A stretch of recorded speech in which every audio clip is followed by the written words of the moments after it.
हे everyone, तो welcome back once again to your own channel, जिसमें हम बात करते हैं आपके एग्ज़ाम रिलेटेड इश्यूज़ के बारे में, उनकी स्ट्रैटेजीज़ के बारे में, and from where to get your preparation done and how to be consistent, how to be discipline throughout your preparation.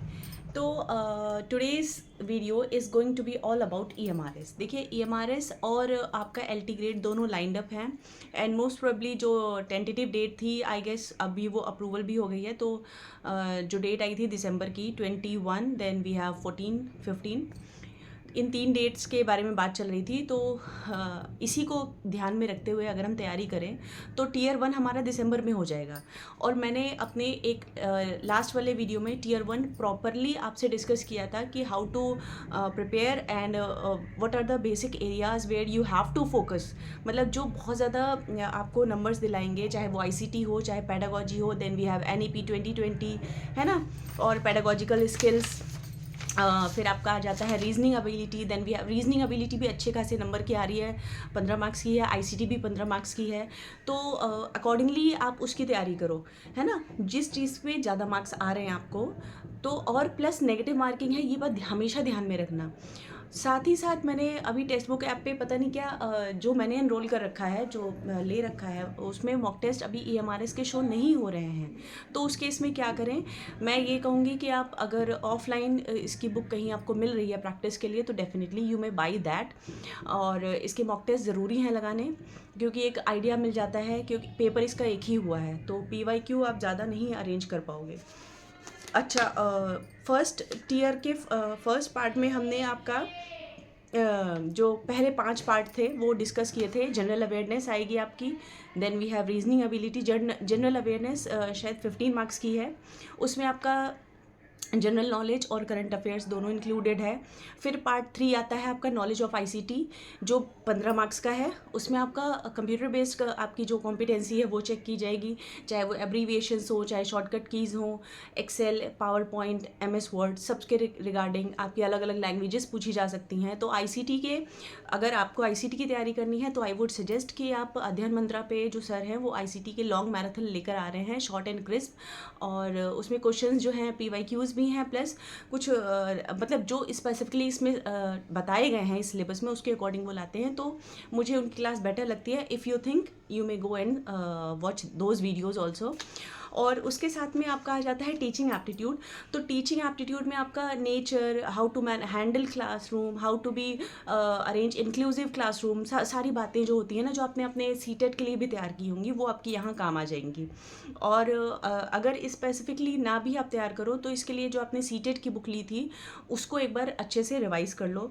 तो आपके जो टीचिंग मेथड्स हैं ना, TLM, टीचिंग एड्स, और इवैल्यूएशन सिस्टम जैसे फॉर्मेटिव और समेटिव असेसमेंट, है ना, ये सारी चीज़ें हो गई। फिर आपका लर्नर्स कैरेक्टरिस्टिक्स के बारे में बात होगी उसमें। तो ये आप वहाँ से तैयार कर सकते हो अगर आपके पास CTET के लिए आपने बुक ली थी पहले तो। फिर उसके बाद में आ जाती है आपकी डोमेन नॉलेज। उसमें भी आपका experimental activity based pedagogical skills जो होंगे वो पूछे जाएंगे, और केस स्टडी बेस्ड रिक्वायरमेंट। तो ये सारा जो पेडागोजी का सेक्शन है, जिस भी टीचर को आप फॉलो करते हो, either it could be Rohit Vaidwan sir और हिमांशी मैम, या और भी पेडागोजी के अलग अलग टीचर्स हैं, उनसे आप पढ़ सकते हो, जिससे भी आपको कंटेंट कंफर्टेबल लगे। मैं ये कहूँगी एक ही टीचर को फॉलो करो, यहाँ वहाँ भटकना मत, क्योंकि टाइम कम है और सिलेबस उन्होंने पहले से प्रिस्क्राइब कर रखा है। और बहुत स्ट्रेस नहीं ले लेना है कि अरे दिसंबर में पेपर है, दिसंबर में पेपर है, ये ना सोच करके कंटेंट पढ़ो, क्वेश्चन प्रैक्टिस करो, कंटेंट पढ़ो, क्वेश्चन प्रैक्टिस करो, बस यही इसका मूल मंत्र है और कुछ नहीं। फिर दूसरी चीज़ है NEP 2020 के 10 मार्क्स की आएगी वो। तो आप समझ जाओ कि एक टॉपिक से अगर 10 मार्क्स आने हैं, उसकी 6 से 7 वीडियो रोहित सर ने ले रखी हैं, जो मुझे सही लगी थी, और मैंने वो पूरे 7 वीडियोस देख ली हैं। आप भी देख लेना, बहुत यूज़फुल हैं, और आपका NEP 2020 उससे डन हो जाएगा। ठीक। फिर आ जाता है आपका लैंग्वेज कॉम्पिटेंसी। लैंग्वेज कॉम्पिटेंसी में जैसे मैंने अपनी लैंग्वेज में जनरल इंग्लिश तो है ही है, और वहाँ पर एक रीजनल लैंग्वेज वाला कॉलम था जिसमें शायद 18-20 लैंग्वेजेस थी, ऐसे ही थी। तो उसमें मैंने इंग्लिश सेलेक्ट की है, तो मुझे वहाँ भी 10 नंबर का फ़ायदा मिल जाएगा इस तो समझ जाइए।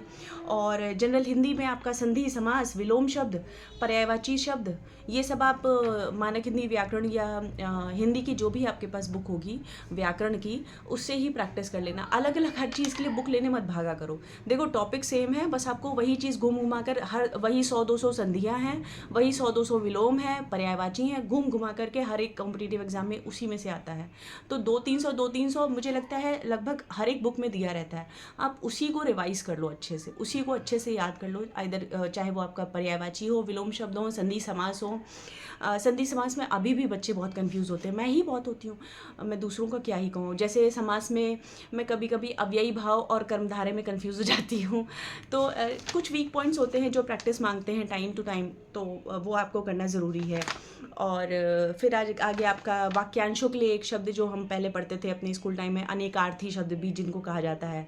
और आपका आ गया मुहावरे और लोकोक्ति, और उसके बाद में है आपका अपठित पद्यांश आधारित प्रश्न। तो वो 5 नंबर का मेरे ख्याल से सब जगह आता है, ये भी 5 नंबर का ही देंगे।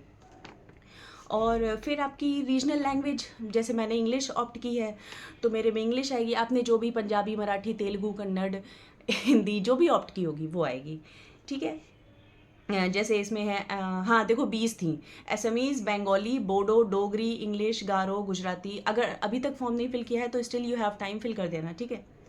आज कितनी हो गई, 11 हो गई है। और जनरल इंग्लिश की भी बात करें तो जनरल इंग्लिश में आपका क्या है, देखो ये KVS में भी है, ये NVS में भी है, ये DSSB में भी है, और ये EMRS में है। इसीलिए मैं कहती हूँ सिलेबस समवॉट सबका सेम ही है, आपको मेहनत उतनी ही करनी है, बस एग्ज़ाम मेहनत ही 100% कर लो ताकि कोई भी एग्ज़ाम आए आराम से आप उसे फेस कर ले जाओ। तो देखो verb, tense, voice, subject agreement, then we have articles, comprehension, fill in the blanks, adverb, error correction, sentence rearrangement, unseen passages, ये सब है, ठीक है। फिर वोकैबलरी में भी फिर वो आ गया आपका एंटोनिम, सिनोनिम्स। मैं अपने चैनल पर भी लाइव सेशन लेती हूँ, अगर आप लोगों को लगे तो आप उसे भी देख सकते हो। उसमें मैं एंटोनिम, सिनोनिम और इडियम, प्रोवर्ब्स और आपका वन वर्ड सब्स्टिट्यूशन ये सब कराती हूँ। Fillers, preposition, articles, parts of speech, इन सब की प्रैक्टिस मैं हर रोज़ 30 से 40 क्वेश्चन कराती हूँ, और 1 घंटे की वीडियो होती है, तो आपके लिए यूज़फुल रहेगी वो। और इडियम्स एंड फ्रेजेस भी बहुत इंपॉर्टेंट है, ठीक है। अच्छा, ये हो गया आपका Tier 1। हालांकि Tier 2 अभी नहीं आ रहा है, बट स्टिल तैयारी तो करनी है ना, हमें फेस तो करना ही है, चाहे वो फरवरी या मार्च में हो जाएगा। हाँ, तो सबसे पहले आता है सेक्शन ए में आपका रीडिंग कॉम्प्रिहेंशन। जैसे मैं TGT इंग्लिश से मैंने फिल किया है, बता दूं आपको, नहीं पता है तो TGT इंग्लिश के लिए मैं बता दे रही हूँ। बाकी आप अपना सब्जेक्ट जो है वो तो आप ऑफिशियल साइट से डाउनलोड कर लेना। तो सबसे पहले आ गया सेक्शन ए, रीडिंग कॉम्प्रिहेंशन। इसमें 3 से 4 आपको अनसीन पैसेजेस मिलेंगे, और जो कि होंगे 150 से 250 शब्दों में, ठीक है। तो इसका मतलब क्या हो गया कि आपको अनसीन पैसेजेस की अच्छे से प्रैक्टिस करके जानी है। नंबर आपको हर पेपर में उससे मिलेंगे, चाहे Tier 1 हो चाहे Tier 2 हो। और वीडियो थोड़ी सी लंबी है तो 1.5x या 2x की स्पीड में देखना, बीच में स्किप मत कर देना। अच्छा, उसके बाद में बात आ गई मल्टीपल चॉइस क्वेश्चंस की। वो तो आप कर लोगे, जिसमें आपका वोकैबलरी का टेस्ट होगा ज़्यादातर करके कि आपकी वोकैब कैसी है ना। और साथ के साथ फैक्चुअल और ग्लोबल कॉम्प्रिहेंशन भी आपकी चेक हो जाएगी। तो एंटोनिम, सिनोनिम आपको वहाँ भी काम आएंगे, यहाँ भी काम आएंगे। फिर आ गया सेक्शन बी, जो राइटिंग एबिलिटी का है। राइटिंग एबिलिटी अब वही है ना, प्री और मेंस की तरह इसको कर दिया। तो इसमें एक तो शॉर्ट राइटिंग टास्क आएगा, आपको नोटिस। अब ये जो मैं बोल रही हूँ इस पर बहुत ध्यान देना। हमने 11th-12th की इंग्लिश में नोटिस राइटिंग सीखी, एडवर्टीजमेंट सीखा है ना, स्कूल में प्रिस्क्राइब्ड होता था ये सिलेबस में, बोर्ड्स की जब तैयारी करते थे। तो आप नोटिस, मैसेज या पोस्ट कार्ड ये लिखना सीखो। अगर नहीं आता है तो प्रैक्टिस करो, 2 से 3 दिन में ये टॉपिक आपका ख़त्म हो जाएगा। फिर आ जाएगा आपका writing a report of an event. जैसे वही मैंने कहा ना, एडवर्टीजमेंट काइंड ऑफ थिंग, कि किस तरह से न्यूज़पेपर में रिपोर्टिंग होती है। तो वो रिपोर्टिंग वाला तरीका आपको सीखना पड़ेगा कि शॉर्ट एंड क्रिस्प फॉर्म में कैसे लिखें। मतलब उसमें शब्द बता देंगे कि इतने शब्दों में you will have to report this event. तो मान लो कोई बस खाई में गिर गई है, तो उसका रिपोर्टिंग आप कैसे करोगे, वो आपको करना पड़ेगा। फिर उसके बाद आ गया राइटिंग एन आर्टिकल। अब आर्टिकल क्या होता है कि कोई भी मान लो अभी जो टॉपिक चल रहा है, जैसे कि एनवायरनमेंट पे, ग्लोबल वार्मिंग पे, ओजोन लेयर डिप्लीशन पे, है ना। तो इन टॉपिक पे आपको नोटिस लिखने को आ सकता है, या आर्टिकल आ सकता है, या फिर डिबेट भी आ सकती है। डिबेट वही एक उसके पक्ष में है, एक दूसरे मतलब ऑपोजिशन में है, तो उस तरह से आपको एक डिबेट फॉर्म में तैयार करना है। और या आ सकता है verbal input on a given concurrent topic. अच्छा, ये तो मैंने बता दिया। स्पीच बेस्ड ऑन विजुअल, जो आपके आंखों देखा हाल जो बताने को आ जाता है वो पूछा जा सकता है ना। तो ये टॉपिक आप तैयार कर लेना। क्या क्या मैंने बोला? Notice, article, reporting an event, then we have वो आपका डिबेट, ये बहुत इंपॉर्टेंट चीज़ें हैं। मैसेज, पोस्ट कार्ड राइटिंग, ठीक, ये 6 चीज़ें ज़रूर तैयार कर लेना। फिर आपका आता है writing a letter. Writing a letter हमने 10th क्लास 8th से ही प्रिस्क्राइब हो जाता है सिलेबस में, तो 8वीं क्लास से वही चीज़ सीख रखी है। Writing a letter, either it could be a formal letter और इनफॉर्मल लेटर, है ना। दोनों तरह के लेटर में कैसे पूछ लेंगे कि कहाँ पर सैल्यूटेशन लगेगा, कहाँ पर डेट लिखी जाएगी, कहाँ पर सब्जेक्ट लिखा जाएगा, कहाँ पर अच्छा प्लस जो बॉडी ऑफ द एसे होगा वो क्या होगा, है ना। तो ये सब चीज़ें आपको पता होंगी। इनफॉर्मल लेटर और फॉर्मल लेटर में क्या डिफरेंस है, ये भी दिमाग में बिठाना। और एड्रेस कहाँ लिखा जाता है, एड्रेस ऑफ द एड्रेसी कहाँ लिखा जाएगा, सेंडर्स एड्रेस कहाँ लिखा जाएगा। तो ये सब कभी भी इसी में घूम घुमा कर क्वेश्चन बनते रहते हैं और अच्छे खासे क्वेश्चन बन जाते हैं। तो फॉर्मल इनफॉर्मल को अगर आप मैक्सिमम टाइम दोगे तो एक दिन का टॉपिक है, मेहनत तो है। अगर और मतलब अच्छे से रिगरसली प्रैक्टिस करोगे तो ये सारे टॉपिक आपके 1 से 2 दिन में ख़त्म हो जाएंगे। 2-3 दिन में आपका वो नोटिस राइटिंग वाला सेक्शन हो गया और 1-2 दिन में आपका फॉर्मल और इनफॉर्मल लेटर का काम खत्म हो जाएगा। मतलब मैं ये बता रही हूँ कि आपको 10 से 15 दिन में ये जो सेक्शन बी वाला काम रहेगा ये आप ज़्यादातर कवर कर लोगे। हाँ, मेहनत आपको कहाँ करनी पड़ेगी, जब आएगा आपको ये सेक्शन सी और section D, grammar and usage, और सेक्शन डी में आपकी लिटरेचर है, ठीक है। तो सेक्शन डी में अच्छा ये सारा मैंने बता दिया। लेटर ऑफ रिक्वेस्ट लिखना सीखिए, डिस्क्रिप्टिव और पर्सनल लेटर भी लिखना सीखिए। ये नहीं कुछ भी मेरे मामा चाचा ताऊ फूफा की शादी है और ऐसे ऐसे करके छुट्टी मांग ली, वो वाला नहीं। एक फॉर्मल फॉर्म में कैसे you should write a leave application, वो आपको आना चाहिए। हर एक चीज़ को मार्जिन से कितना डिस्टेंस होना चाहिए, कितने इंचेस का, वो सब कुछ बारीकियाँ पता होनी चाहिए, क्योंकि आप नहीं जानते हो EMRS कहाँ तक पूछ सकता है। एक ही एग्ज़ाम हुआ है और कॉम्पिटेंसी अच्छी खासी है इसकी, तो इसीलिए मेहनत उसी हिसाब से करिएगा। नेक्स्ट वी हैव, अच्छा आप लिटरेचर की थोड़ी सी बात कर लेते हैं। और हाँ, ग्रामर में आपका models, voice, tenses, subject, verb, concord, characters, clauses, parts of, मतलब इन्होंने ग्रामर में कुछ भी नहीं छोड़ा है, आपको सब कुछ तैयार करना है। ये जो सिलेबस है ये आप डाउनलोड कर लेना। मैं इसकी हार्ड कॉपी हमेशा हर एक सिलेबस की निकालती हूँ। जैसे मैंने DSSB की निकाली थी, ऐसे मैंने LT ग्रेड की है मेरे पास, और ऐसे ही मैंने EMRS की निकाली। अच्छा, उसके बाद में आ जाता है आपका लिटरेचर। लिटरेचर में भी देखो शेक्सपियर के वर्क एक छोटे से बात में इन्होंने ख़त्म कर दिया, शेक्सपियर वर्क्स। अब शेक्सपियर के वर्क 154 सोनेट्स हैं, फिर 97 जो है उनके प्लेज हैं। तो कहाँ तक क्या क्या पढ़ोगे, तो उसी हिसाब से पढ़ाई करना कि कहीं से कुछ भी आए लिख पाओ, आंसर कर पाओ। और फिर आ गया आपका रोमांटिक पीरियड।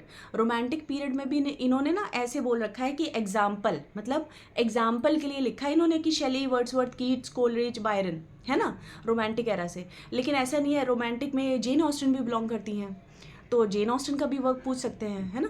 तो सिर्फ एग्जाम्पल है, ETC आगे लगाया है, मतलब कि आपको और भी तैयार करना है। ये उन्होंने एक एग्जाम्पल दिया कि रोमांटिक एरा में अगर बच्चे को ना पता हो तो उसे बता दूं कि ये राइटर आते हैं।